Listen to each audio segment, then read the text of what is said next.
Olá, meus irmãos e minhas irmãs, tudo bem com vocês? Que a paz do nosso Deus esteja de cada coração. Amém. Sejam bem-vindos a mais uma lição na Escola Sabatina, TV Verdade Presente. Amém. E aqui nós estudamos à luz da Bíblia e do Espírito de Profecia. Amém, louvado seja Deus. Se você é novo no nosso canal, você possa se inscrever, você possa dar um like, que você possa clicar no sininho, você possa compartilhar esse vídeo com outros irmãos, amém?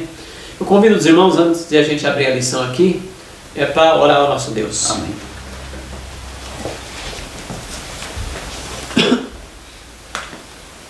Senhor Deus, maravilhoso Pai, graça te damos pela tua misericórdia, pelo teu amor, mais oportunidades que o Senhor nos dá, estar aqui na sua presença, estudando a lição da Escola Sabatina, à luz da Bíblia e do Espírito de Profecia. Amém, Deus. Senhor meu Deus, ilumina a nossa mente, ilumina a mente dos irmãos que estão nos assistindo, para que possamos chegar à unidade da fé, do conhecimento, da tua palavra e proclamar as 3 mensagens angélicas. Amém, Senhor. E pedimos não que haja mérito em nós, mas com perdão nossos pecados em Cristo Jesus. Amém. Amém, louvado seja Deus.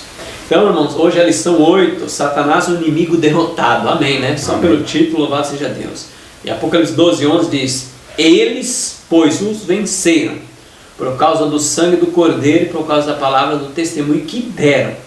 E mesmo em face da morte, não amaram a própria vida. Apocalipse 12:1, Ricardo. Vamos comentar essa introdução. Olha só que interessante, Alexandre. Você vê que esse texto é um texto de esperança, sabe? É um texto de esperança, um texto de vitória. Porque aqui já fala, né? Aqui já fala, venceram. Eles venceram. Venceram. E aí você pensa, né? No cotidiano, as pessoas às vezes ficam tristes, porque Satanás fica perturbando, Satanás fica humilhando, sabe?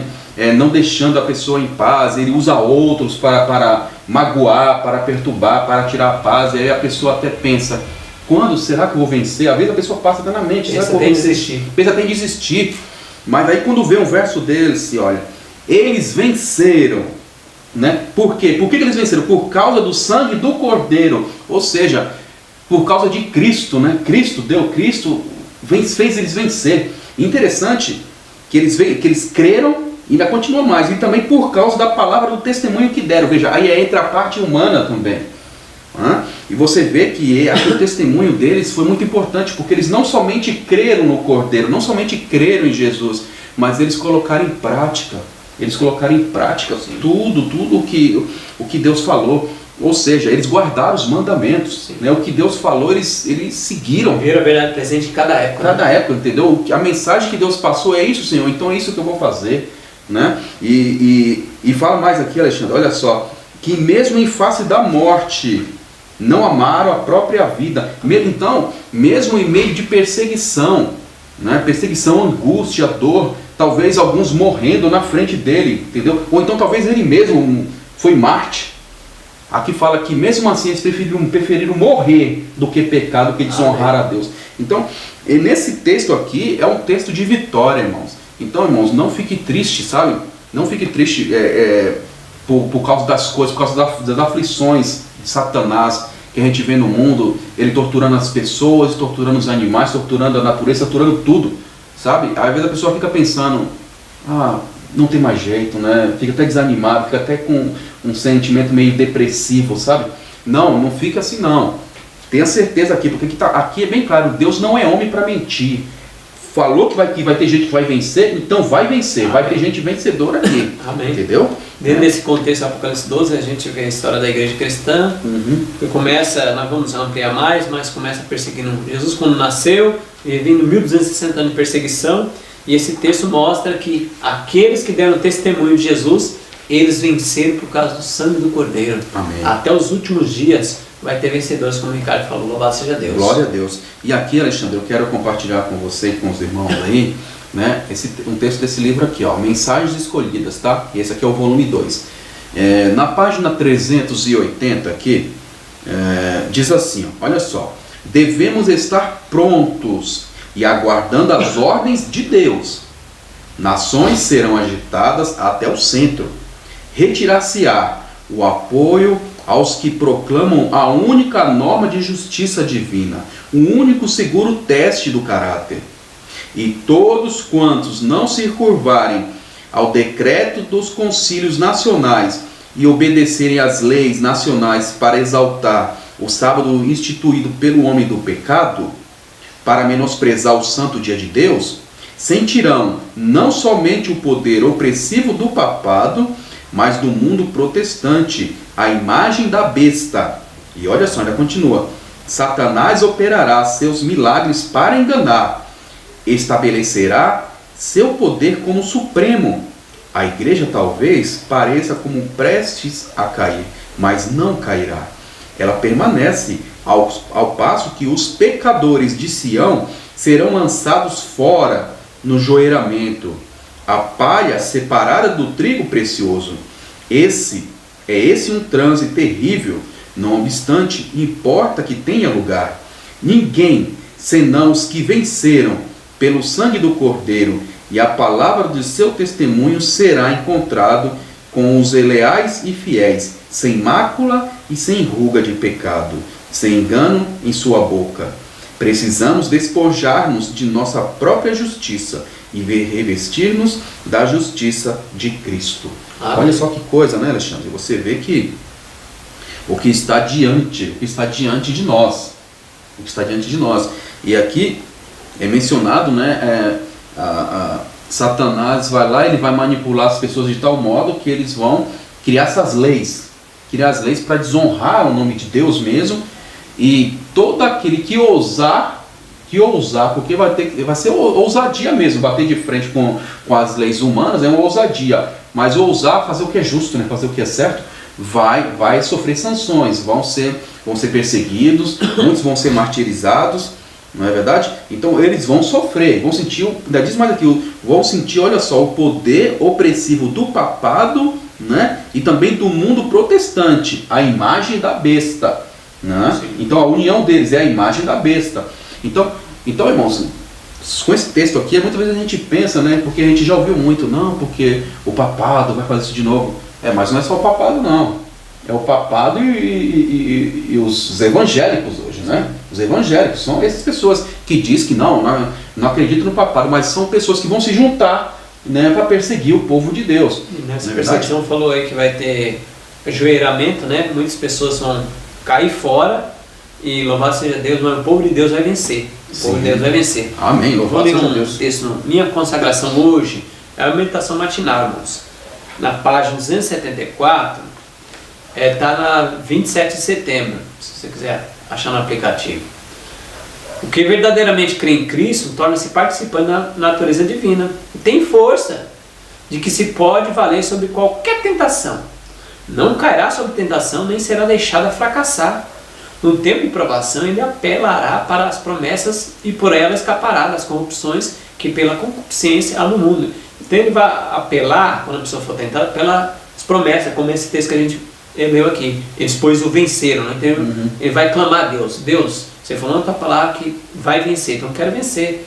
Aí mais embaixo diz aqui, ó, mediante sua vida de sacrifício e morte humilhante, ele tornou possível, Jesus, para nós, após a sua divindade e o escape da corrupção, que pela concupiscência há no mundo. Se sois participantes da natureza divina, cada dia estarei obtendo um preparo para aquela vida que se assemelha à vida de Cristo. Cada dia purifiqueis vossa confiança em Jesus. Seguireis seu exemplo e crescereis à sua semelhança até que vos apresentais perfeito diante dele. Então, cada dia vai crescendo, vai vencendo a tentação, vai estar junto com Jesus e vai seguir o exemplo, crescendo a semelhança até apresentar perfeito diante dele. Amém. Amém. Aí aparece esse texto no final, eles pois o venceram. Venceram pelo sangue de Cristo porque ele deve testemunho. Você sabe, né, Alexandre? Não foram covardes, não. Verdade, você sabe que Satanás, sabendo disso, ele procura incutir na mente da pessoa, né, tanto dos mais novos de idade como os mais novos da fé, né, a ideia de que não, Jesus é amor demais, Jesus não vai cobrar isso de você, sabe? Jesus ama, Jesus te ama, Jesus é amor. Lógico que ele é amor, né? Lógico que ele é amor. Mas aqui fala, mas é que você acabou de ler, são pessoas que querem ser vencedoras, querem. Então aí a pessoa fala, não, você não precisa vencer, não, Jesus já venceu por você, você não precisa vencer não, você só aceita Jesus e fica aqui que já está tudo certo. Então esse comportamento É um comportamento assim, que visa tirar a pessoa do caminho certo, do céu, porque Jesus espera, eu acho que ele já fez por nós, a gente sabe que ele fez mesmo, mas ele quer agora fazer em nós, quer que nós trabalhemos junto com ele. Justificação e agora santificação. E agora santificação. E muitas vezes as pessoas pulam, né? Porque são 3 estágios. É a justificação, é a santificação depois e por último a glorificação. Tem gente que está pulando, sabe? Que está pulando o processo de santificação, já está pulando direto para a glorificação, já está achando que já está garantido. Está fora isso aí. Entendeu? Ou então, está fazendo uma santificação meia boca, sabe? Não, você pode fazer isso daqui o melhor que você puder, sabe? Mas o melhor que eu puder, mas quem sou eu para dizer qual é o melhor que eu posso? O coração do homem é enganoso, Alexandre. O coração do homem é enganoso. Como é que eu posso dizer que eu estou fazendo o meu melhor? Deus é que sabe qual que é o meu melhor. O que eu tenho que fazer é segurar firme na mão do meu Senhor Jesus Cristo e falar assim, me fortaleça, me dê poder para eu te honrar a cada dia. Não é durante todos os dias não, você peça poder para o dia de hoje, porque o dia de amanhã não nos pertence. O próprio Jesus falou isso, não é verdade? Esforçai-vos, né? Jesus falou que o caminho é estreito, Paulo fala que nós não sofremos até o sangue. Então, irmãos, tem que se esforçar pelo poder do Senhor Jesus com Jesus. Amém. Domingo agora, Ricardo, lê para nós aí, Apocalipse 12, verso 1 a 5, a mulher e o dragão. Apocalipse 12, verso 1 a 5. Irmãos, a leitura que eu vou fazer da Bíblia aqui é da King James, tá? A King James fiel. Aqui diz no o capítulo 12, do verso 1 em diante.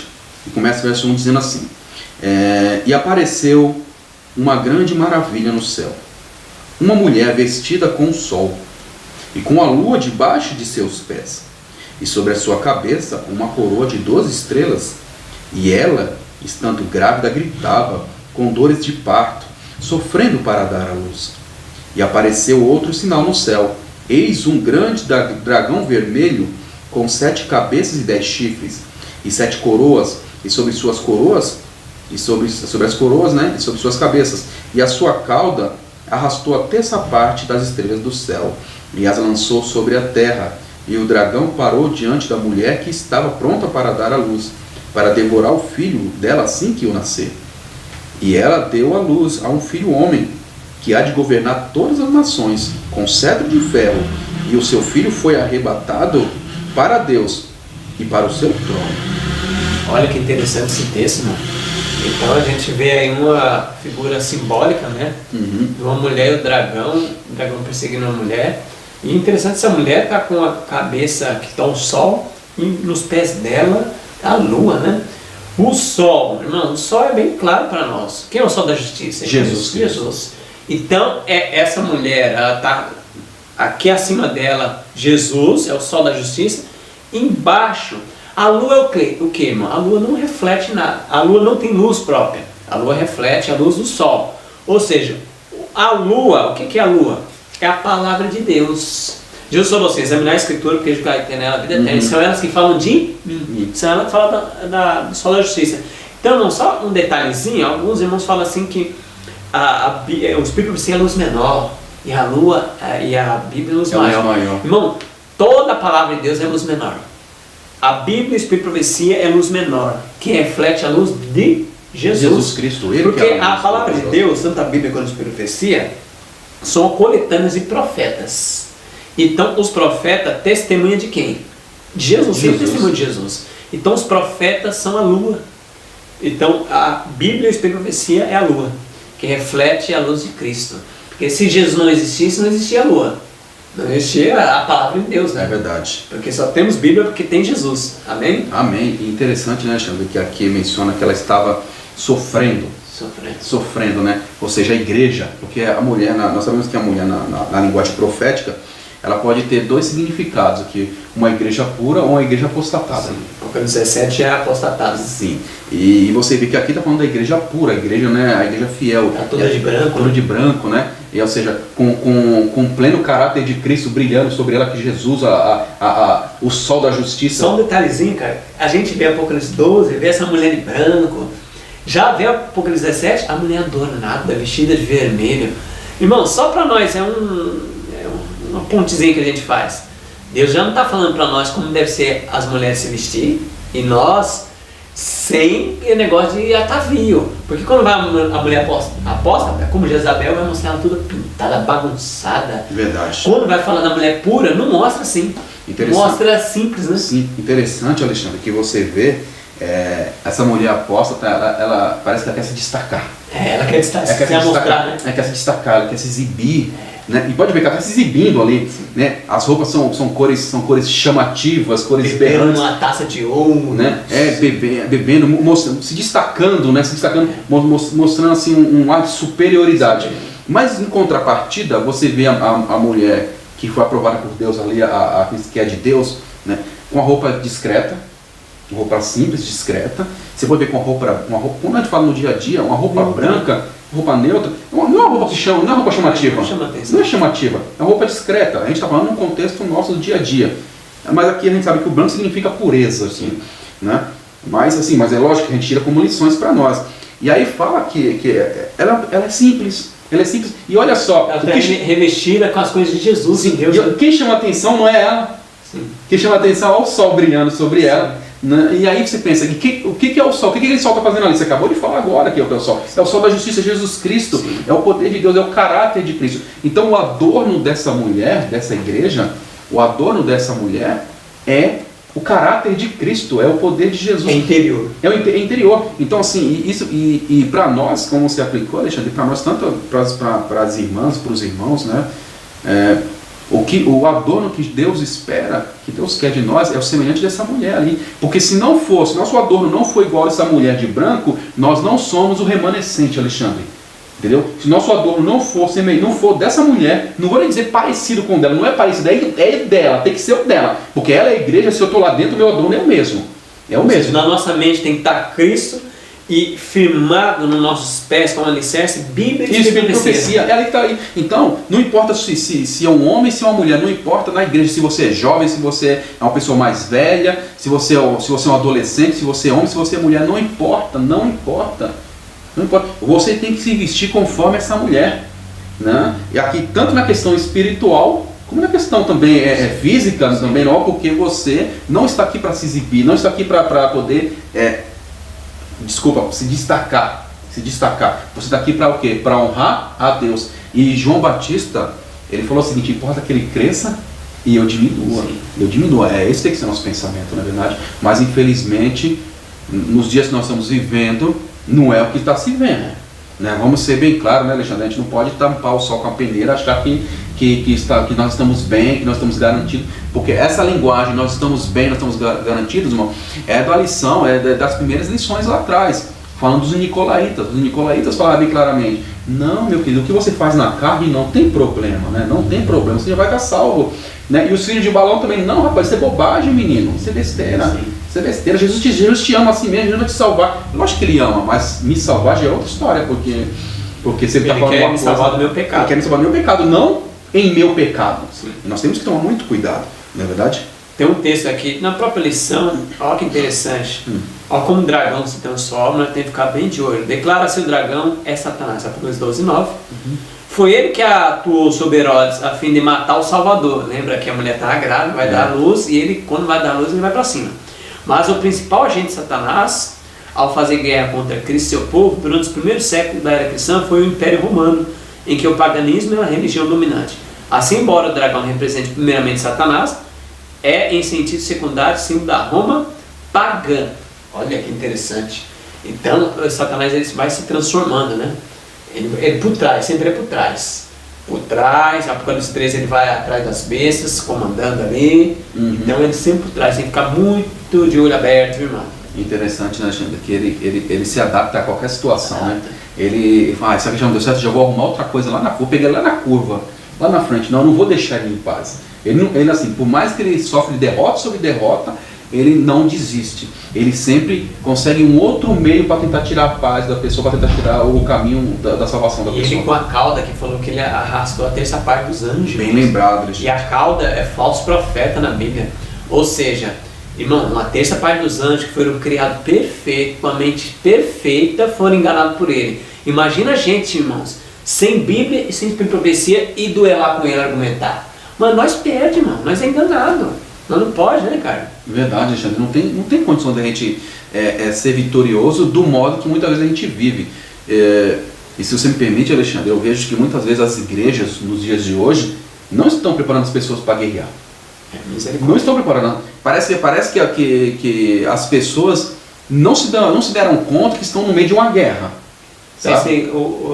Parece que o público está sendo para distrair as pessoas. Sim, né? Mas está parecendo um clube, você já percebeu? Está parecendo um clube.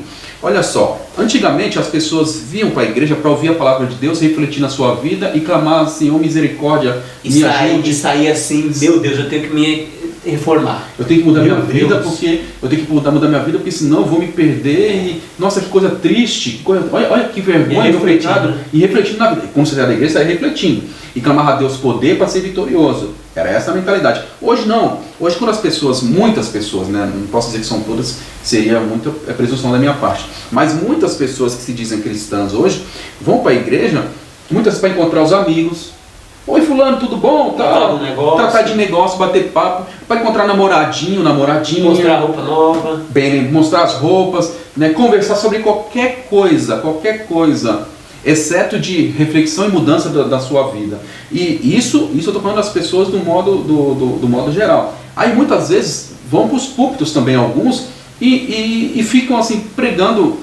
Será que eu posso dizer que é pregar? Porque...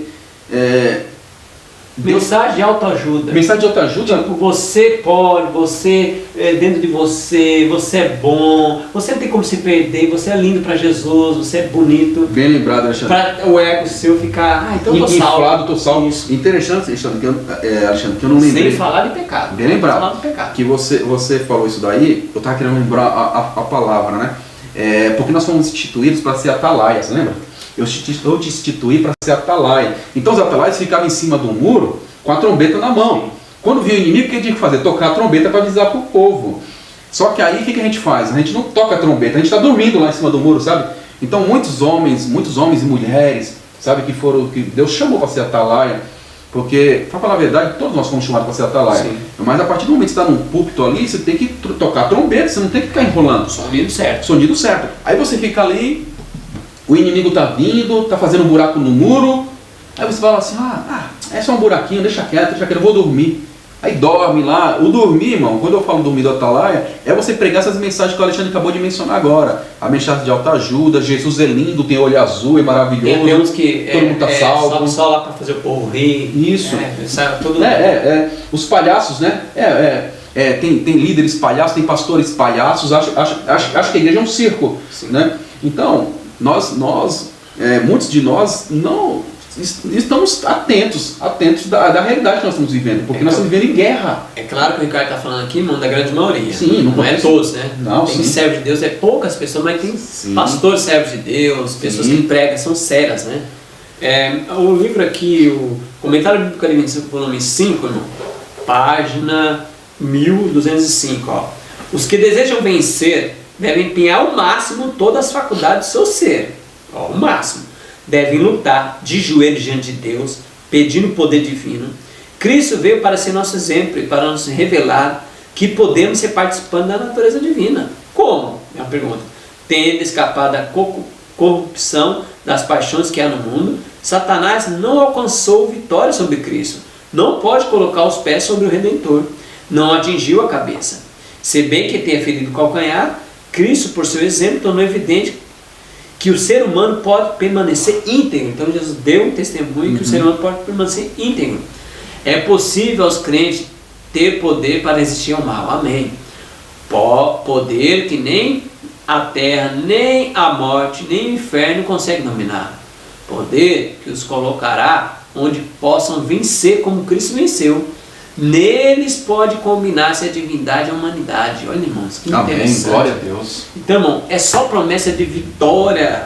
Mas só que aqui falou no começo que a gente tem que se esforçar ao máximo, toda a nossa faculdade, nosso ser. Devemos lutar de joelho diante de Deus.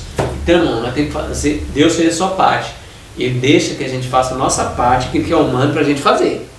Jejuar, orar, estudar a palavra de Deus. Eu estou salvo. Então eu não preciso nem ler a Bíblia. Para quê? Estou salvo. Interessante, Alexandre, o que você leu aí. Se eu não posso ser vencedor, eu vou ser bem duro. Será que eu posso ser que é duro nisso aí? Então, por que eu estou batizado na igreja? Porque a igreja tem algumas normas, sabe? Tem algumas normas que você... Para começo de conversa, tem algumas normas ali. Você largou isso? Larguei. Porque você praticava. Você largou isso? Larguei. Mas você não venceu? Por exemplo, vamos supor, eu vivia na bebida alcoólica.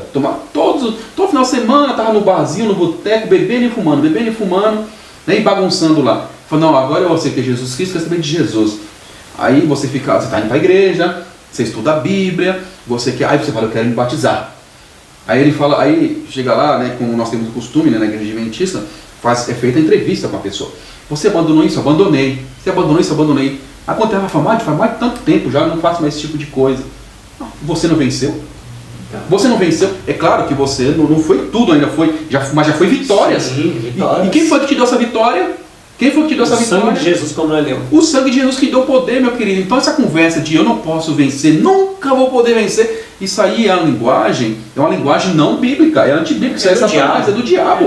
Entendeu? Porque por mais Alexandre, você viu como é que o inimigo é tão astuto, tão sujo, que ele cega as pessoas, para as pessoas não enxergarem isso, que elas estão vencendo. Aí o inimigo fala, não, você não pode vencer. Então tá bom, então eu vou estacionar aqui. É para manter nós na condição laodiceana. Pode ir para ali. Deus falou, se a gente ficar nessa mornidão, Deus vai fazer o que com nós? Jesus, vomitar-te-ei. Então se ficar nessa laodiceana, tá bom aqui do jeito que tá morninho, tá gostosinho, irmão, vai ser vomitado. Não tem jeito, né? Sim. E aqui, né, só terminando, né, fala que Satanás, furioso, né, quando o filho dela for nascer, tá falando do nascimento de Cristo, né? Sim. Falou, vou matá-lo. E a gente sabe da história, né? Herodes ali querendo destruir o menino Jesus, a criança, e Deus foi lá e tirou diante dele, né? Tirou diante dele ali Jesus. E aí fala também, vai contando no restante do contexto nosso, né? A história do povo de Deus, né? O que Cristo fez por nós. Vai para o deserto. Porque aí vai 1260 anos, que é um lugar de pouca... pôde se revelar a palavra de Deus, né? 1260 anos de trevas. Vamos, segunda-feira agora, Ricardo. Satanás é lançado à terra. Apocalipse 12, versos 7 a 9. Capítulo 12, verso 7, diz assim, ó: E houve guerra no céu. Miguel e seus anjos lutaram contra o dragão. E lutou o dragão e seus anjos, e não prevaleceram, e nem o seu lugar se achou mais no céu. E ainda continua o verso 9. E o grande dragão foi lançado fora, aquela antiga serpente, chamada de Diabo e Satanás, que engana todo mundo. Ele foi lançado à terra, e os seus anjos foram lançados com ele. E eu ouvi, e aqui ó, deixa quieto, né? A gente não vai só ler tão 9, que eu já lendo 10 já, né? Só até o 9. Então vamos lá, Ricardo, vamos comentar esse aí. Satanás é lançado por terra, esse conflito cósmico começou no céu, olha? Começou no céu. E você vê que é uma coisa terrível. Eu quero até fazer uma leitura, não vou nem comentar, vou fazer a leitura. Esse livro aqui, irmãos, ó, História da Redenção. Tá? Eu vou abrir aqui. História da Redenção. Essa versão aqui que eu tenho, irmãos, é um pouco mais antiga, né? Porque essa aqui foi a primeira edição lançada no Brasil. Então, possivelmente, se eu falar a página aqui, não vai bater, mas eu vou falar o capítulo, tá? O capítulo aqui é a queda de Lúcifer, tá? Olha só, e aqui tem aqui a parte do guerra no céu. Olha só, contando aqui, ó. Rebelar-se contra o governo de Deus foi o maior crime. Todo o céu parecia estar em comoção. Os anjos foram dispostos em ordens por companhias, cada divisão com mais categorizado anjo à sua frente. Satanás estava guerreando, tá, contra a lei de Deus por causa da ambição de exaltar-se a si mesmo e por não desejar submeter-se à autoridade do Filho de Deus, né, o grande comandante celestial. Então ele não aceitava Jesus, né, ele não aceitava a autoridade de Cristo, porque Deus deixou bem claro que Cristo já estava desde antes dos anjos, ele criado, Cristo já era um com ele, e aí os anjos não compreendiam isso, não, todo o poder é para ele, aí Satanás ficou furioso, porque ele tinha se destacado, ele era, a palavra de Deus menciona que ele era um ser lindo mesmo, sabe? Tanto na questão física, mas também na questão mental, o homem era extraordinário, né? Então ele se sentiu com inveja, magoado, se sentiu deixado de lado, porque ele não foi preferido, né? Ele não conseguia compreender que Jesus já era um com Deus, né? Há muito tempo, não é verdade? E é interessante que ele queria tomar posse do trono, né? E ser semelhante ao Altíssimo. Isaías 14, verso 12 a 15. E ele é expulso do céu, só que ele quando foi expulso do céu, ele ainda tinha entrado os portões do céu. Fala até que o primeiro escrito, fala que ele chegava, zombava, tal. Agora, quando Cristo morre, acontece esse texto aqui, ó. Esse texto está até na lição desejado de todas as nações, página 761. Ó, por sua morte, Jesus redimiu o que havia sido perdido e o verdadeiro caráter de Satanás foi revelado diante do universo. Aí vem o texto. Satanás viu que estava desmascarado. Sua administração foi exposta perante os anjos não caídos e o universo celestial. Havia se revelado um homicida, derramando o sangue do Filho de Deus. Desarraigou-se Satanás a simpatia dos seres celestiais. Daí em diante sua obra seria restrita, ou seja, só na terra. E algumas limitações. Agora ele seria restrito.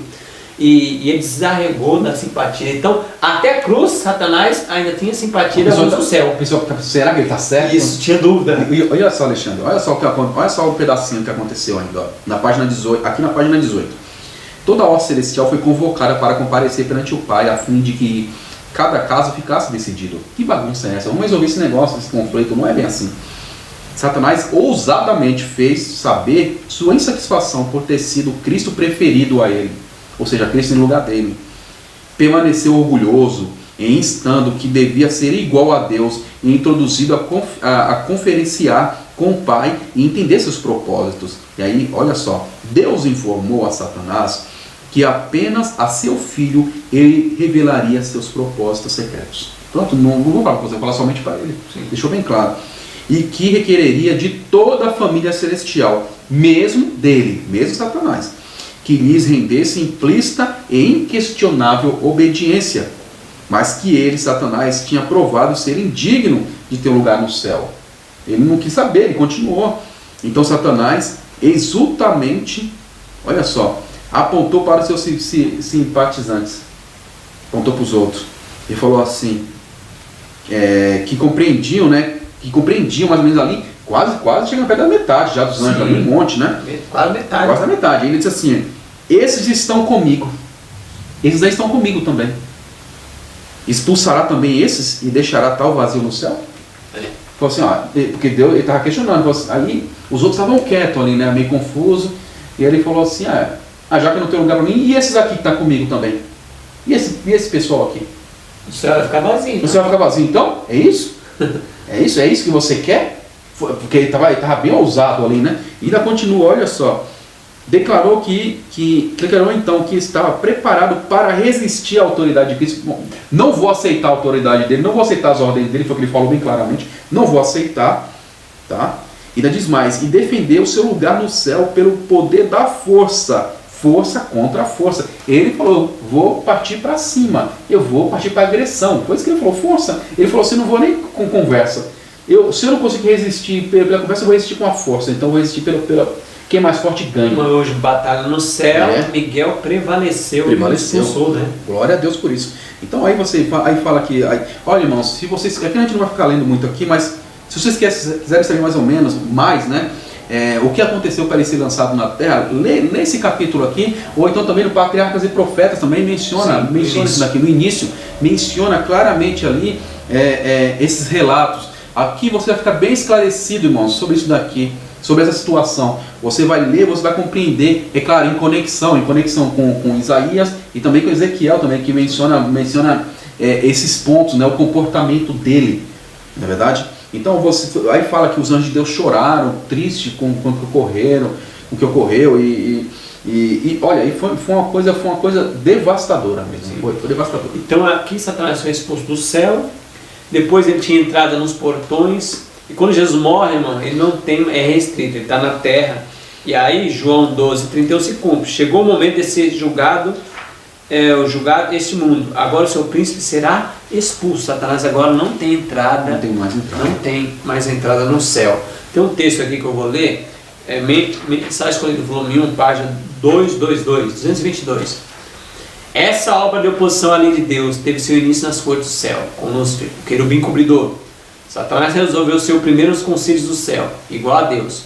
Começou sua obra em rebelião, com os anjos sob seu comando, procurando difundir entre eles o espírito de descontentamento, e atuou de modo tão enganoso que muitos dos anjos foram ganhos para seu lado, antes que seus propósitos fossem conhecidos plenamente. Mesmo os anjos leais não puderam discernir plenamente seu caráter, nem ver o rumo para qual levar a sua obra. Havendo Satanás tido êxito em ganhar muitos anjos para seu lado, levou a Deus a sua causa, afirmando que era o desejo dos anjos que ele ocupasse a posição mantida por Cristo. Olha, o mal continuou a operar, até que o espírito de descontentamento maturou em ativa revolta. Então houve guerra no céu, e Satanás, com todos que com ele se simpatizavam, foi expulso. Satanás guerreara pelos domínios do céu e perdera a batalha. Não poderia Deus por mais tempo confiar-lhe honra e supremacia. E essas, com a parte que ele ocupava no governo do céu, foram lhe tiradas. Então, irmão, ele era sutil, nem os anjos compreenderam qual era a obra dele. Foi tão sutil que o pessoal não viu, os anjos não viu o que ia dar cabo a essa obra. Ele era sutil, ele queria ser igual a Deus. Terrível, ele não queria ter o caráter de Deus, ele queria o trono de Deus. Interessante, né, que ele não se contentou, sabe, Alexandre? Ele não se contentava, né, com a função dele, que era exaltada, por sinal. Era exaltada, por sinal. Mas você sabe que existem pessoas que agem desse modo, sem perceber, estão tendo o mesmo espírito de Satanás, o mesmo comportamento. Querendo controlar a mente dos membros. Querendo controlar a mente das pessoas. Querendo estar sempre em evidência, sabe? Que as pessoas o exaltem, as pessoas colocam em cima. Quando essa pessoa ela vê alguém que está chamando a atenção, outra pessoa, chega um humildezinho, que tem conhecimento, e as pessoas têm atenção para aquelas pessoas, ele fica com raiva. Então ele quer atacar, ele quer destruir aquele irmão, aquela irmã, porque ele não quer ter pessoas que brilhem também. É o espírito de Lúcifer, irmão. Misericórdia. Se a gente está tendo isso, nós temos que se converter. Nós temos que tomar cuidado, porque todos nós... Tem que ser igual João Batista, você falou, lembra João Batista? Que ele cresça e eu diminua. Isso. Esse tem que ser o pensamento. Porque nós costumamos falar, desde quando eu entrei na igreja, né, que falar assim, que a igreja é um hospital. A igreja é um hospital. Então, se a igreja é um hospital, irmão, o que eu faço? Como um voluntário, depois que eu sou curado, o que eu tenho que fazer? Eu tenho que ajudar para curar os outros. Isso tem que ser um médico voluntário, um enfermeiro, sei lá, ajudando em alguma coisa para poder colaborar para a salvação dos outros. Mas tem gente que parece que quer continuar na UTI, Alexandre, sabe? Quer continuar na UTI, lá deitado, naquela maca lá, na questão espiritual que eu estou mencionando, irmãos, né? Quer continuar ali, né? Aparentemente você pensa que ele está curado, mas não, ele está pior, muitas vezes pior que as pessoas que estão entrando agora. Mortos e ofensas e pecados. Sim, morto, está lá com ossos secos ali dentro, sabe? Achando que está... sendo pedra de tropeço para os outros, que chegam os novos na fé. E olha que isso aí... Como os fariseus, Jesus falou, vocês não entram, ficam na porta, não deixam os outros entrar, os pequenininhos. Sim, não deixam os outros entrar. É triste. Vamos lá na terça-feira, a guerra no planeta. Apocalipse 12, verso 13 a 14, Ricardo. Apocalipse 12, verso 13 e verso 14. O verso 13 começa assim, irmãos. E quando o dragão viu que fora lançado na terra, ele perseguiu a mulher, que dera à luz o filho homem. E a mulher foram dadas duas asas uma grande águia, para que ela pudesse voar para o deserto e ao seu lugar, ali onde é alimentada por um tempo, tempos e metade de um tempo, longe da face da serpente. Olha, então vamos comentar isso aí, a sequência aí do conflito cósmico. Você vê que a igreja, né, a igreja sofreu, né, ele foi perseguir a mulher, foi perseguir a igreja de Deus. E, irmãos, e quando a gente fala da perseguição da igreja de Deus, você pode ver a chamada a idade das trevas, a idade da escuridão. Qualquer livro de história, né, de escola pública mesmo, é contado isso daí, né? Esse tipo de coisa, a era da Inquisição, aquela coisa toda de perseguição satânica, né, que movido e era religioso, a questão religiosa ali, né? E aí fala que ele estava ali sofrendo, né, os 1260 anos ali, 1260 dias proféticos, mas é anos, né? Então você 1938 a 1798 sofrendo. Então, irmãos, se vocês quiserem assim, né, se aprofundar mais nesse assunto, um livro bom para ler é O Grande Conflito. O Grande Conflito conta tudo, detalhado. fala o que eles faziam com as pessoas, entendeu? E ali, mas também demonstra ali o poder de Deus, né, na vida dos filhos de Deus. Sim, porque Deus sustentou, falou, o povo de Deus foi pequeno, foi perseguido durante 1260 anos. Sim. Foi sustentado 1260 anos. Cuidou. Isso é interessante, Alexandre, que as pessoas pensavam assim, né? Poxa vida, né? Agora a igreja vai acabar, Aí surgia um luzeirozinho pequenininho ali. Faíscazinho. Aí pronto, aí virava uma fogueira no lado. Aí depois quando ele vai lá tentar apagar a chama, mas surgia outra do outro lado. Sim. Né? Então, você vê que como Deus conduziu as coisas, Satanás nunca teve vitória. Apesar de ele ficar lá torturando, sabe, deixando a igreja sofrendo, né?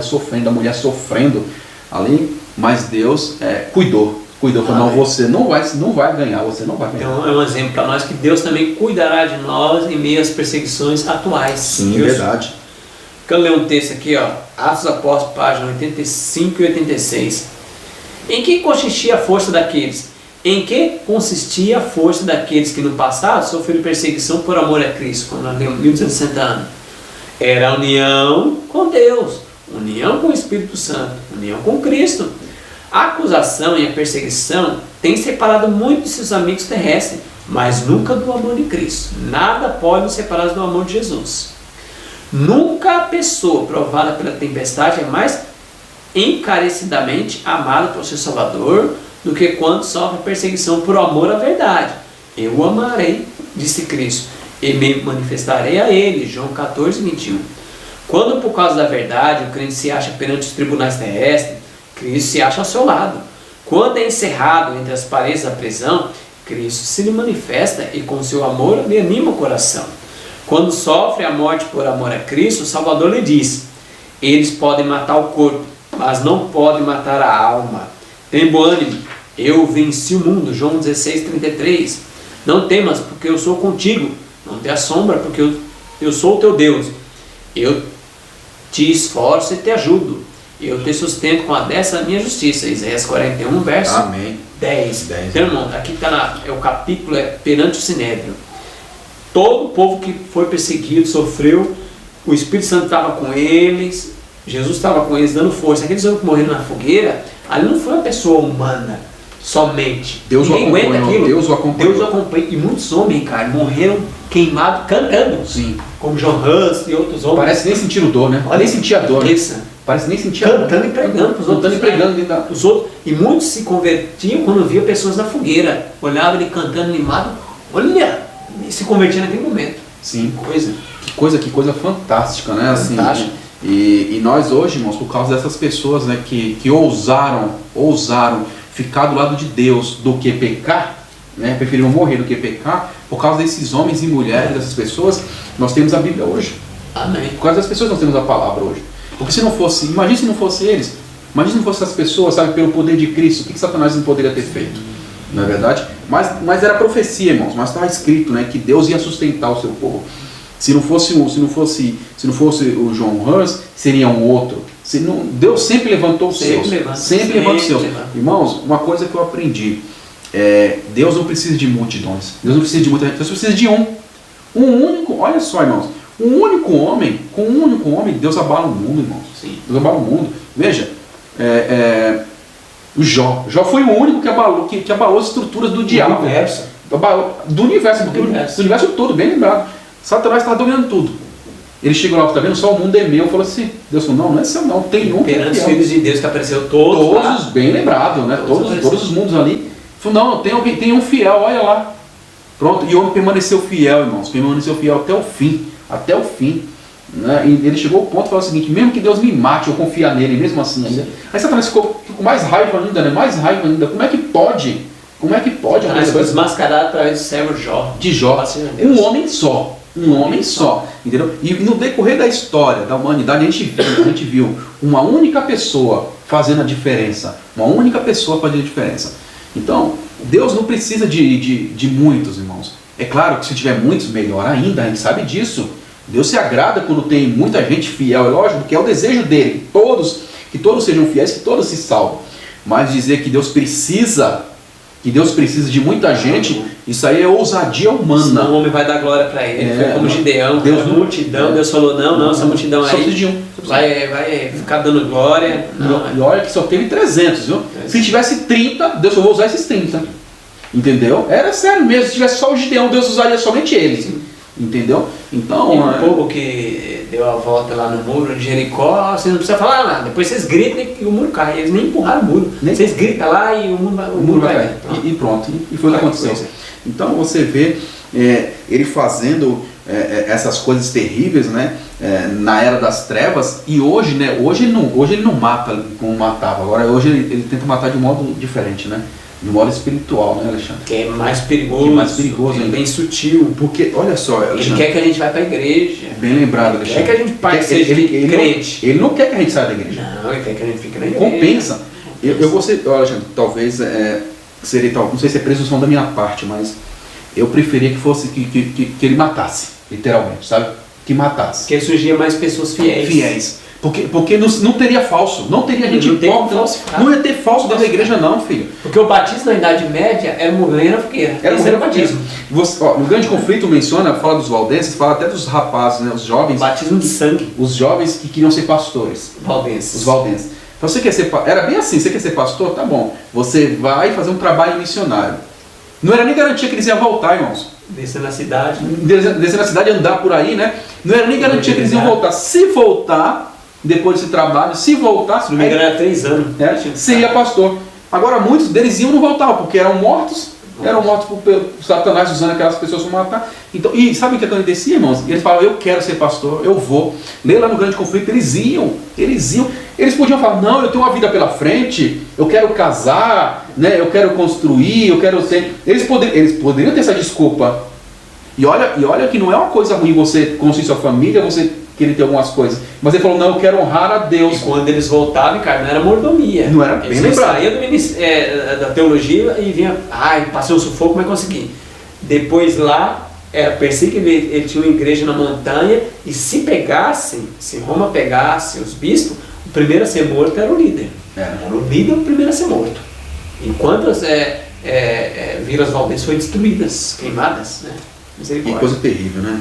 Vamos quarta-feira agora, guerra contra o remanescente, Apocalipse 12:17, Carlê, hein? Que é continuação da guerra cósmica. O verso 17 diz assim: e o dragão irou-se com a mulher, e foi fazer guerra ao remanescente da sua semente, os que guardam os mandamentos de Deus e têm o testemunho de Jesus. Então vamos comentar isso aí, cara. Qual é o remanescente dessa semente? Interessante, Alexandre, que aqui eu vi na lição, né, que aqui tem uma pergunta falando assim, ó: no fim do tempo, contra quem Satanás lutará de maneira intensa? Assim, a alternativa correta. Aqui fala assim, contra a mulher e o restante da descendência. Não é verdade. Eu acho que a pessoa aqui na hora esqueceu de colocar, né, na hora da digitação, digitou talvez por engano. Não é contra a mulher que Satanás está guerreando. É contra o restante, é contra o remanescente, o restante da descendência da mulher. Não é? Ele se enfureceu com ela, mas foi fazer guerra com quem? Com o remanescente dela, não foi com... Porque tem muita gente na igreja, irmãos. Tem muita gente na igreja. Assim como Jesus deu exemplo na questão do joio e do trigo na plantação. A plantação sendo a igreja e o joio e o trigo sendo os membros. E aqui fala qual o remanescente vai ser perseguido. Sim, tá embaixo o texto aí. Lembrado. É os que guardam os mandamentos de Deus e tem o testemunho de Jesus. E Apocalipse 19:10, qual é o testemunho de Jesus? É o espírito de profecia, o dom profético, a crença. Então, vamos ler bem devagarinho, cara. Irou o dragão contra a mulher, contra a igreja. Ele está irado. Está irado contra a igreja. Mas foi pelejar, guerrear com o restante da sua descendência. Quem são? Os que guardam, não os que professam. Os que estão guardando os 10 mandamentos de Deus, que estão em Êxodo 20, está em Êxodo 20, e tem o testemunho de Jesus. Ou seja, estão guardando os mandamentos de Deus e tem o espírito de profecia e Bíblia como norma. E acabou a conversa. Eu não acredito em outra coisa além disso. Então, eu só quis enfatizar isso, porque talvez na hora da digitação a pessoa, né, talvez se enganou, né, porque ela escreveu contra a mulher, contra a igreja e o restante da sua descendência. Não é verdade, entendeu? Ele foi guerrear, foi contra o restante da descendência da mulher. Sim. Não é? Porque ele ficou com raiva da mulher. Por que ele ficou com raiva da mulher? Porque tem os descendentes dela que está perturbando e ela está ali. E ela cuida deles, porque é a mãe deles, né? Então assim, porque a mãe cuida dos filhos, e o filho está dando problema, não é ela, entendeu? Então ele está com raiva, ele está com raiva dela porque ela está, não está, como é que eu vou dizer? Não está Como a palavra mais correta? Não está corrigindo esse menino que está desobedecendo às regras dele. Entendeu? Não está tendo, porque é filho dessa mulher. Né? Então ele está com raiva dela porque ela não está fazendo nada. Então ele falou, já que não está fazendo nada, eu vou dar um jeito nesse rapaz. Agora, aqui embaixo, o autor acertou em cheio. Ó. O Apocalipse, as 4 linhas final. O Apocalipse mostra que no tempo do fim, o povo de Deus terá o Espírito de profecia para guiá-los através de tempos difíceis. Visto que Satanás fará todos os esforços para enganar e destruí-lo, como adventista recebemos esse dom de revelação profética no ministério e nos escritos de Ellen G. White. Então o autor acertou em cheio. Foi um golaço aqui, porque nos últimos dias, irmão, irmãos, se nós não cremos no Espírito de profecia, nós vamos aceitar muitos embustes de Satanás. Está no livro dos eventos finais. Muitos embustes de Satanás, por rejeitar a verdade, Deus permitirá a operação do erro. Sim, verdade. Então por isso que tem irmãozinhos aí dando cabeçada, que não está estudando o Espírito de profecia. E olha só, Alexandre, eu vou complementar o que você falou aqui, ó. Esse livro aqui, irmão, Mensagens Escolhidas, volume 1, página 48. Na página 48 aqui, fala assim, a atitude, né, para com os testemunhos. Olha só, aqui tem um comportamento de pessoas que agem assim, viu? Pesquisando os testemunhos em busca de uma desculpa. Tem pessoas que fazem isso, olha só. Alguns não estão dispostos a receber a luz, mas preferem andar nos caminhos de sua própria escolha. Pesquisarão os testemunhos para neles buscar alguma coisa que anime o espírito de incredulidade e desobediência. Fala assim, olha, tá vendo? Então eu posso, né? Porque ela não está falando nada, né? E aí vai. Bom exemplo. Ou então tira texto fora do contexto e fala. Sim, e vamos dizer assim, tá vendo, irmão? White administrou uma canja de galinha para fulano. Então eu posso.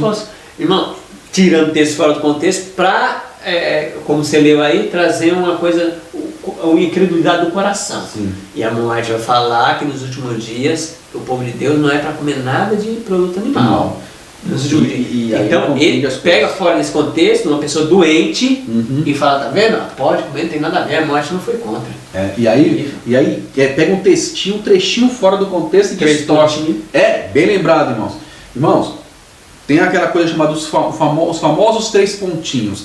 Quando a gente tem um texto do Espírito de Profecia, às vezes tem 3 pontinhos ali. Ou seja, geralmente a pessoa que extraiu aquele pedaço, ele acredita que aquele pedaço ali dos 3 pontinhos não vai influenciar em nada na linha de raciocínio apresentada por ele ali. Então por isso ele diminui, né? Por isso ele diminui para poder otimizar e facilitar, para agilizar a leitura.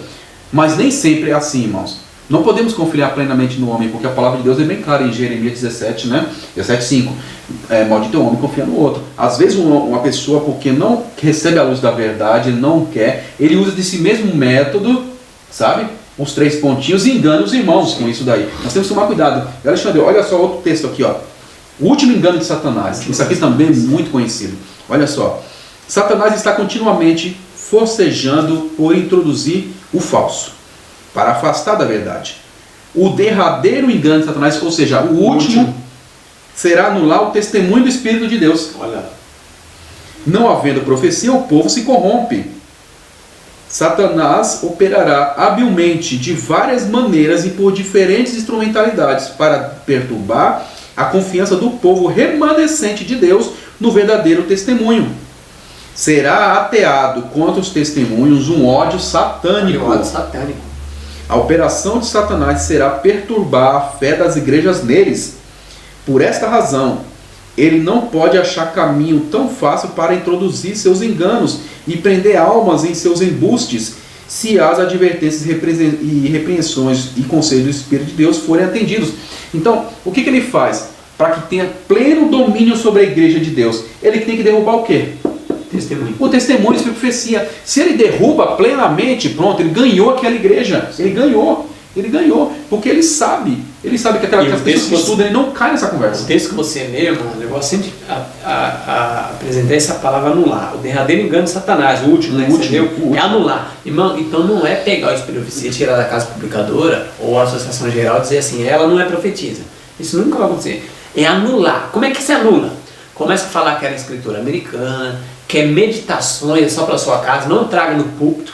Então os irmãos que estão assistindo as Guarde pra pregações, você, vai para guarde pra você. Já os irmãos novos não vai mais ouvindo falar do Espírito de Profecia, isso vai anulando nas mentes. E os irmãos mais velhos criam, vão morrendo, surge uma geração que nem sabe quem é Ellen White. Misericórdia. Continuando o texto que o Ricardo leu, esse texto que ele leu também está no Eventos Finais, página 153, sacudidura.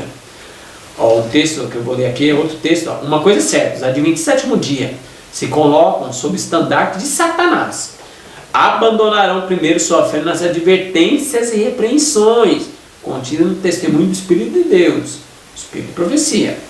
Aí embaixo, o inimigo tem enviado seus magistrais esforços para anular a fé do nosso próprio povo nos testemunhos. Isso é exatamente como Satanás tensionava que fosse. E os que têm preparado o caminho para o povo não dar atenção às advertências e repreensões do testemunho do Espírito de Deus, verão surgir uma torrente de erros de todas as espécies. Então, irmãos, aquelas pessoas que ficam barrando o Espírito de Profecia, combatendo o grupo do Espírito de Profecia, está indo contra o Espírito de Profecia na igreja. Não, irmão, não usa muito o Espírito de Profecia, cuidado. Sabe o que eles estão fazendo? Então, ó, preparando o caminho para o povo não dar atenção às advertências, repreensões do testemunho do Espírito de Deus, verão surgir uma torrente de erro de toda espécie entrando na igreja. Aí depois vão culpar quem? Não, a questão, eles não vão culpar, a questão é que as pessoas irão culpá-los e conforme diz o Espírito de Profecia, que eles serão despedaçados.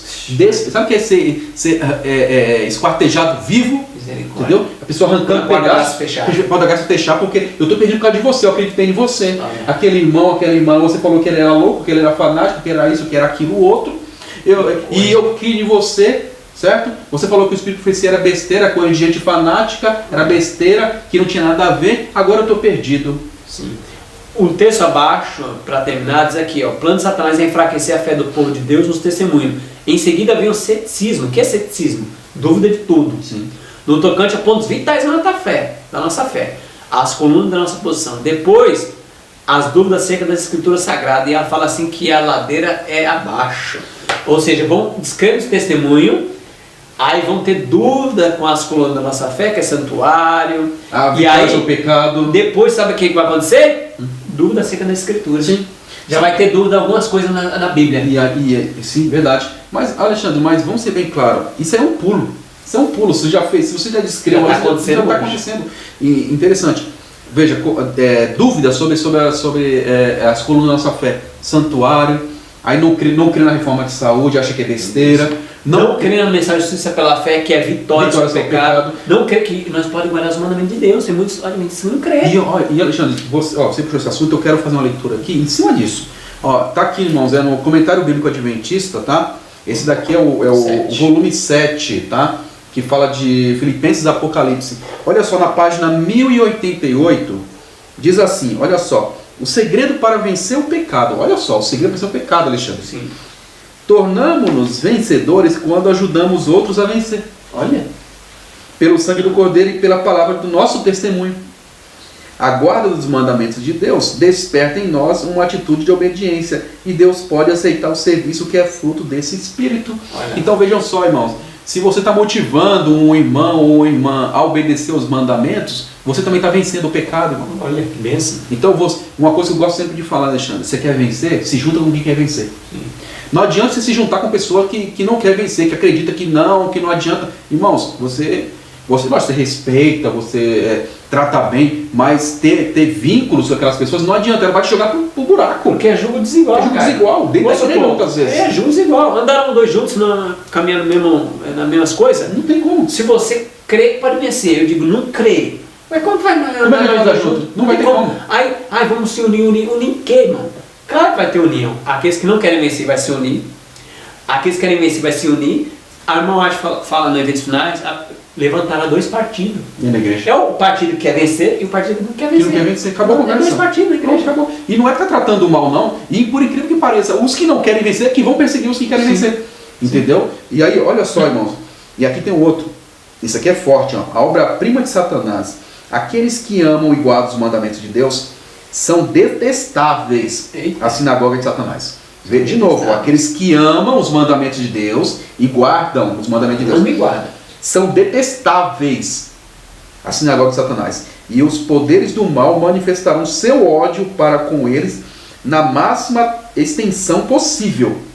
O máximo que puder de mostrar ódio por aquela pessoa eles vão fazer. Ele continua. João previu o conflito entre a igreja remanescente e o poder do mal. E disse, irou-se o dragão contra a mulher e foi pelejar com o restante da sua descendência, os que guardam os mandamentos de Deus e têm o testemunho de Jesus. Aí continua.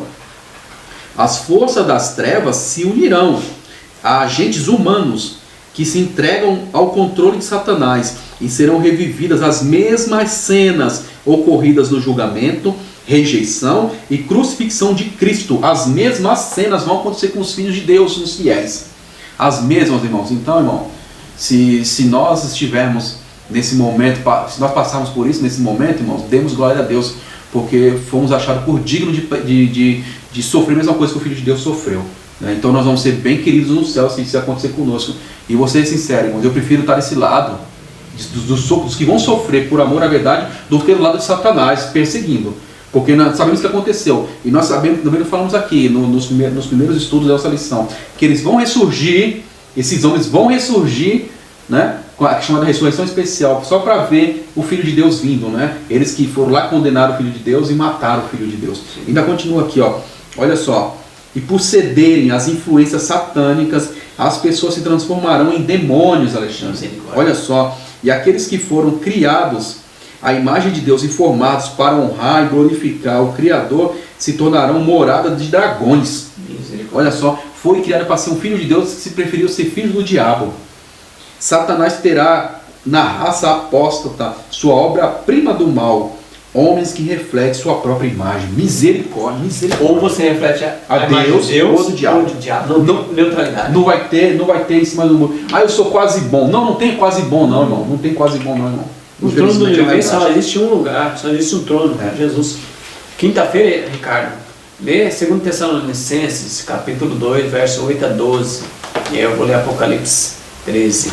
A estratégia de Satanás no tempo do fim agora. 2 Tessalonicenses, capítulo 2, verso 8 a 12. Então nós vamos entender qual é a estratégia de Satanás nos últimos dias. Que ele já está fazendo. Capítulo 2, verso 8 ao 12. Diz assim: então será revelado o iníquo, a quem o Senhor consumirá com o espírito de sua boca, e destruirá pelo esplendor da sua vinda. A esse cuja vinda é segundo a eficácia de Satanás, como todo o poder e sinais e prodígios de mentira, e com todo engano de injustiça para os que perecem, porque não receberam o amor da verdade, para que pudessem ser salvos. E ainda continua o verso 11: e por isso Deus lhes enviará a forte ilusão, para que creiam em uma mentira, para que sejam condenados todos os que não creram na verdade, antes tiveram prazer na injustiça. Olha, segura esse texto, é Apocalipse 13, verso 13 a 14, ó. Também operará grandes sinais, de maneira que até fogo do céu faz descer diante dos homens. Seduz os que habitam sobre a terra, por causa dos sinais que lhe foi dado executar diante da besta, dizendo: aos que habitam sobre a terra, que façam imagem da besta, aquela que a ferida, a espada sobreviveu. E Apocalipse 19, 20 diz assim, ó: mas a besta foi aprisionada, e com o falso profeta, e com os sinais feitos diante dela, seduziu aqueles que receberam a marca da besta, e eram os adoradores de sua imagem. Os dois foram lançados vivos dentro do lago do fogo, que arde com enxofre. Olha, então vamos comentar aí a estratégia de Satanás nos últimos dias, cara. Interessante que fala que a vinda de Jesus, né, está condicionada também, né, até não somente ao nosso a pregação do Evangelho, a refletir no caráter de Cristo também, mas fala também de Satanás, né, fala da eficácia do engano dele naquele momento. Ou seja, quando Jesus vir, né, quando ele chegar aqui, quando vir com grande poder e glória, Satanás vai estar agindo de tal maneira tão poderosa, né, que se possível enganaria até os escolhidos. Então não vai ser fácil, vai ser uma coisa terrível que ele vai fazer, Alexandre, nesse mundo. E o texto que você leu, ele vai vir com todo engano de justiça. Todo engano. 2 Tessalonicenses, capítulo 2, todo engano de justiça E com todo engano, o verso 10, 2 verso 10, e com todo engano de justiça aos que perecem, porque não acolheram o amor à verdade para serem salvos. Não quiseram ouvir sobre a verdade e rejeitaram a verdade. O que vai acontecer? E por esse motivo, pois Deus lhe manda a operação do erro, para dar crédito à mentira. Já que não querem a verdade, vão ser uma mentira. Para quê? A fim de serem julgados todos quando deram crédito à verdade. Antes, pelo contrário, deleitaram-se com a injustiça, com a maldade. Então, irmãos, a de 27 dias, que tem Bíblia e Espírito de Profecia, que rejeita, Deus vai permitir a operação do erro. A pessoa vai fazer, sabe o que, Ricardo? Vai agora ser um enganador. Aquele que ensinar a verdade vai ser um enganador, levando pessoas à perdição, e eles vão aceitar o domingo. Interessante. Vão aceitar o domingo. Interessante, Alexandre, que eu fico... Aqueles que foram contra a Bíblia e Espírito de Profecia. Sim. E tem muitos, né, no decorrer da história, que rejeitam a palavra de Deus, depois, com o mau testemunho deles mesmos, eles encaminham muitos para a perdição.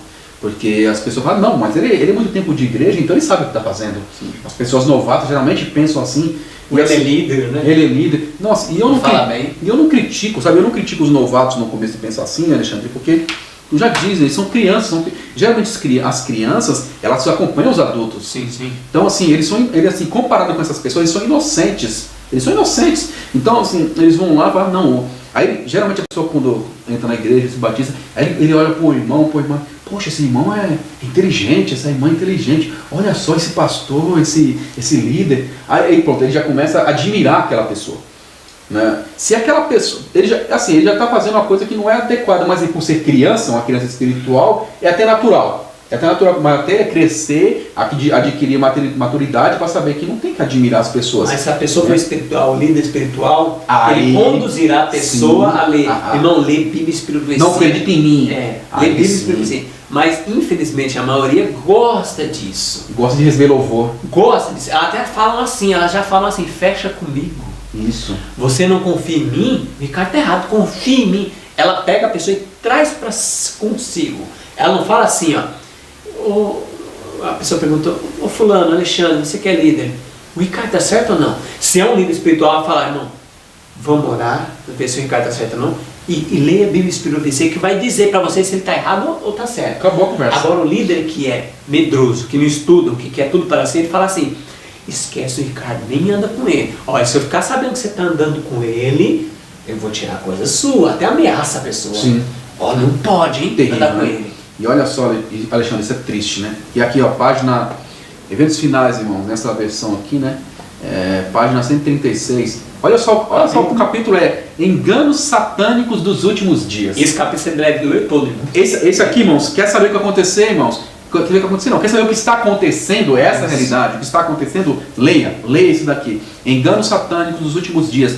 Você pode ler por via aplicativo, né? Se você tem. Diz assim, até mesmo a igreja adventista, irmão. É terrível, mas você tem que ler. Está escrito, o subtítulo é esse, até mesmo na igreja adventista. Temos muito mais a temer de dentro do que de fora. Olha lá. Já começa falando isso. Os obstáculos à força e ao êxito são muito maiores da parte da própria igreja do que do mundo. Então o entrave é maior, para a obra crescer, é maior dentro da igreja do que fora. Os incrédulos têm direito de esperar que os que professam observar os mandamentos de Deus e ter a fé de Jesus faça muito mais que qualquer outra classe para promover e honrar, mediante sua vida coerente, seu exemplo piedoso e sua influência ativa, a causa que representam. Então os incrédulos têm o direito mesmo, eles têm o direito de questionar, mas você não é crente? Claro. Eles têm direito mesmo. Tem uma vida coerente. Não tem essa conversa de falar, não tem nada a ver, olha para Jesus. Importa o coração. Importa o coração. Essa conversa, irmão, se eu ficar falando esse tipo de coisa, com todo respeito, se eu falar esse tipo de coisa, se o irmão já falou, irmão, peça perdão a Deus. Eu não posso falar isso para uma pessoa que não conhece a palavra de Deus. Eu não posso chegar na pessoa, olha para Jesus, meu querido. Não tem nada a ver, isso é besteira. É besteira o que eu estou falando se eu falar isso para a pessoa e vai vir condenação sobre mim. Essas pessoas estão certas. Por mais que eles não praticam, porque assim, eles acham, não, mas crente faz isso? Cristão faz esse tipo de coisa? Né? Então, assim, eu tenho até um testemunho a respeito disso, Alexandre, mas eu não quero nem ficar falando isso aqui, que não ia render bastante, sabe? Mas foi na época que eu trabalhava no Museu de Arte Moderna, no MASP, né? que eu trabalhava na área administrativa, num restaurante. Foi uma coisa meio desconfortante, a pessoa que era incrédula, e aí questionou um adventista sobre uma situação lá da mensagem de saúde lá. Foi feio, ele falou assim, então quando o Ricardo chegar a gente conversa, porque o Ricardo falou isso e faz isso aqui, você está falando que não tem nada a ver. Ah, gente, mas deu uma confusão, né? Passou vergonha. Passou vergonha, a pessoa passou vergonha porque ele perdeu até o estudo bíblico com a pessoa, e nem eu consegui também dar estudo bíblico para ela por causa disso daí.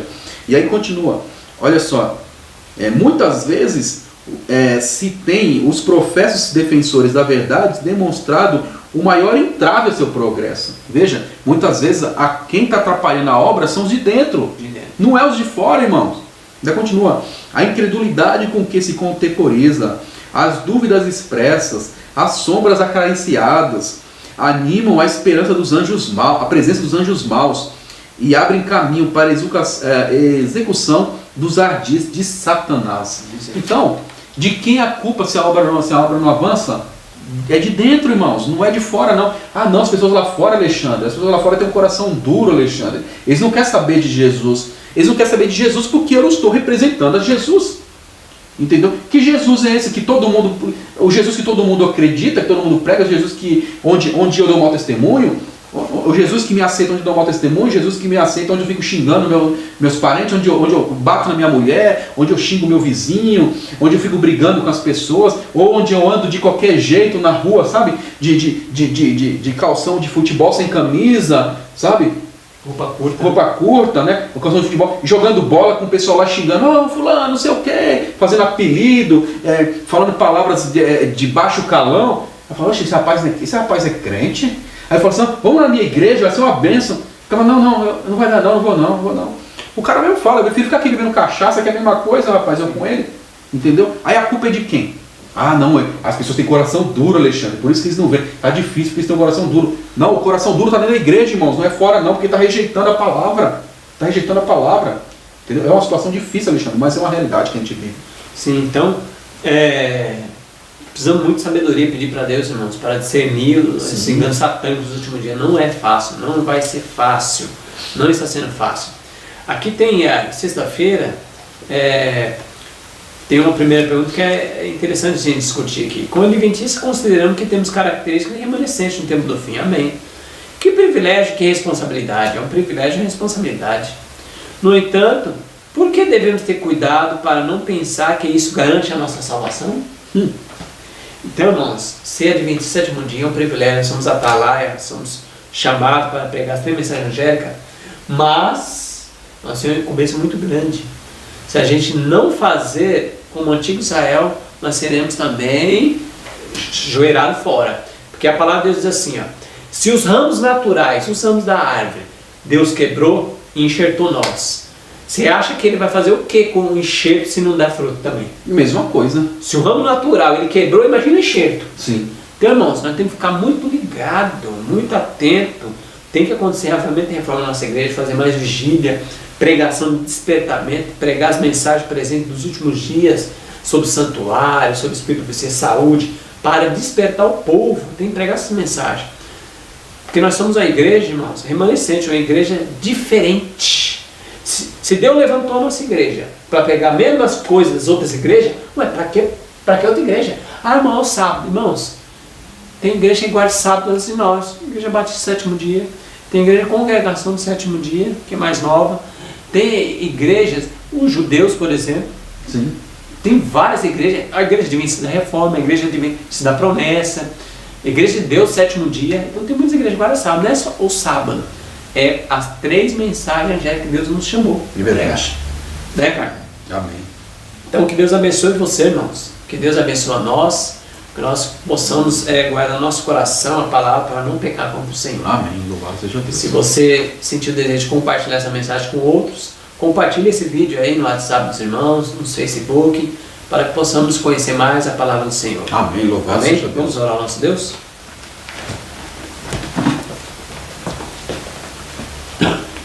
Santíssimo Pai que está nos céus, nós te agradecemos por sua bondade.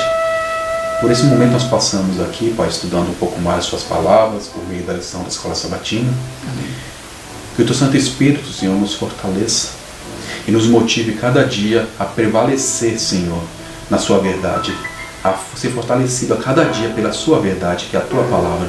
Que nós não venhamos, Senhor, que nós não venhamos ser encontrados como homens incrédulos, como pessoas que rejeitam a Tua palavra. Nós sabemos que Satanás está se irando a cada dia que passa com a Tua igreja, e nós sabemos que ele vai atacar cruelmente ao remanescente, aqueles que guardam os mandamentos de Deus e têm o testemunho de Jesus Cristo, que é o Espírito de profecia. Ó Senhor, nos fortaleça, Pai, para que nós nos enquadremos nos remanescentes, aqueles que amam os Seus mandamentos, que guardam os Seus mandamentos e creem, Senhor, e creem, e tem também o Espírito de profecia em suas vidas. Senhor, nos fortaleça na Tua palavra, nos fortaleça na Tua verdade, Senhor, porque só assim podemos ser vencedores. Te rogamos essas bênçãos sobre nós, sobre aqueles que nos assistem e sobre toda a Tua igreja, toda a face da terra. Em nome do Senhor Jesus. Amém. Amém.